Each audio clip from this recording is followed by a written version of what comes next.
Hi ನಮಸ್ಕಾರ ಎಲ್ರಿಗೂ ಪವಿತ್ರ Pavi YouTube ಚಾನಲ್ಗೆ ಸ್ವಾಗತ. ಇವತ್ತು ನಿಮ್ಮ ಮುಂದೆ ನಾನು ಸಿಂಪಲ್ ಆ್ಯಂಡ್ ಸಖತ್ತಾಗಿ ಕಾರ್ಚಿಕಾಯಿ ಫ್ರೈ ಯಾವ ರೀತಿ ಮಾಡೋದಂತ ಹೇಳ್ಕೊಡ್ತೀನಿ.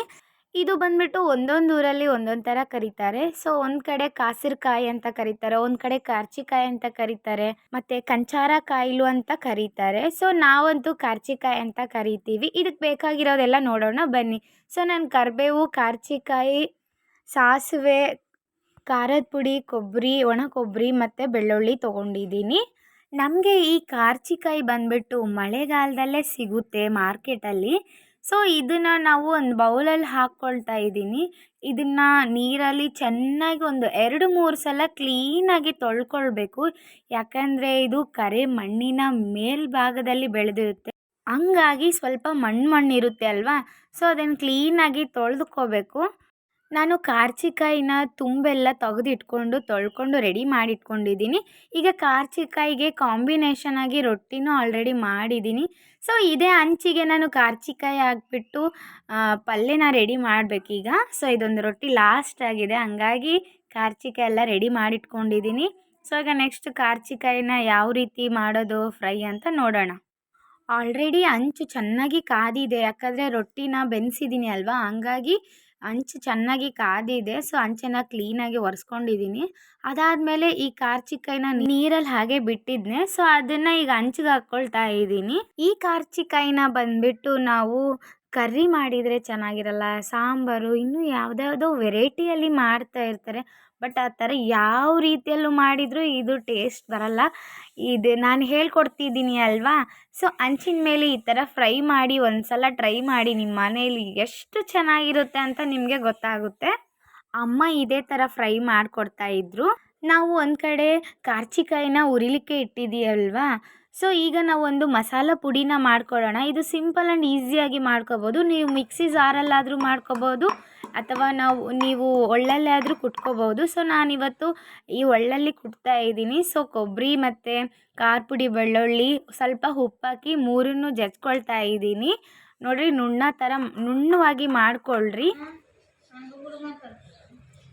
ಇಲ್ಲಿ ನಿಮಗೆ ಮಸಾಲೆ ಮಾಡ್ಕೊಳ್ಳೋದು ತುಂಬ ಕಷ್ಟ ಅನಿಸಿದರೆ, ಅಂತ ನಿಮ್ಗೆ ಅನಿಸಿದರೆ, ಸೊ ಬೆಳ್ಳುಳ್ಳಿ ಖಾರ ಮಾಡ್ಕೊಳ್ತೀವಲ್ವ ಮನೆಯಲ್ಲಿ, ಆ ಬೆಳ್ಳುಳ್ಳಿ ಖಾರನೇ ನಾವು ಈ ಕಾರ್ಚಿಕಾಯಲ್ಲಿ ಹಾಕ್ಬೋದು. ಬಟ್ ನಾನು ಸ್ವಲ್ಪ ಕೊಬ್ಬರಿ ಆ್ಯಡ್ ಮಾಡ್ಕೊಂಡಿದ್ದೀನಿ. ನೋಡಿರಿ, ಈ ರೀತಿಯಲ್ಲಿ ಚೆನ್ನಾಗಿ ಹುರ್ಕೊಳ್ತಾ ಇದ್ದೀನಿ. ಇನ್ನೂ ಚೆನ್ನಾಗಿ ಕೆಂಪಗೆ ಹುರ್ಕೊಳ್ಬೇಕು ಈ ಕಾರ್ಚಿಕಾಯಿನ. ಈ ಕಾರ್ಚಿಕಾಯಿನ ಯಾವ ರೀತಿ ಬೆಳೀತಾರೆ ಅಂತ ನಿಮ್ಗೇನಾದರೂ ಐಡಿಯಾ ಇದೆಯಾ? ನಂಗೆ ಗೊತ್ತಿದ್ದು ಒಂದು ಸ್ವಲ್ಪ ನಿಮ್ಮ ಹತ್ರ ಹೇಳ್ತೀನಿ. ಸೊ ಇದು ಬಂದ್ಬಿಟ್ಟು ಬೀಜದಿಂದ ಬೆಳೆಯಲ್ಲ, ಇದೊಂದು ಗಡ್ಡೆ ಇರುತ್ತೆ. ಸೊ ಆ ಗಡ್ಡೆಯಿಂದ ಹೂವು ಆಗಿಬಿಟ್ಟು, ಅಂದರೆ ಭೂಮಿಯಲ್ಲಿ ಇಟ್ಟಾಗ ಹೂವು ಆಗಿಬಿಟ್ಟು ಅದರಿಂದ ನಮಗೆ ಕಾರ್ಚಿಕಾಯಿ ಅನ್ನೋವು ಬರ್ತವೆ. ಸೊ ಕೆಲವ್ರು ಹೇಳ್ತಾರೆ, ಇಲ್ಲ ಕಾರ್ಚಿಕಾಯಲ್ಲಿರೋ ಬೀಜದಿಂದನೇ ಕಾರ್ಚಿಕಾಯಿ ಬರೋದು ಅಂತ. ಅಲ್ಲ, ಇದಕ್ಕೆ ಆದಂಥ ಒಂದು ಚಿಕ್ಕ ಗಡ್ಡೆ ಥರ, ಆಲೂಗಡ್ಡೆ ಥರ ಇರುತ್ತೆ. ಸೊ ಅದರಿಂದ ಮೊಳಕೆ ಹೊಡೆದು ಅದಾದಮೇಲೆ ಅದು ಹೂವು ಬಿಟ್ಮೇಲೆ ಹಣ್ಣಾಗೋದು, ಕಾಯಿ ಆಗೋದು ಕಾರ್ಚಿಕಾಯಿ. ಈ ಕಾರ್ಚಿಕಾಯಿ ಸೀಸನ್ ಬಂದುಬಿಟ್ಟು ಜೂನಿಂದ ಅಕ್ಟೋಬರ್ವರೆಗೂ ನಮಗೆ ಸಿಗುತ್ತವೆ.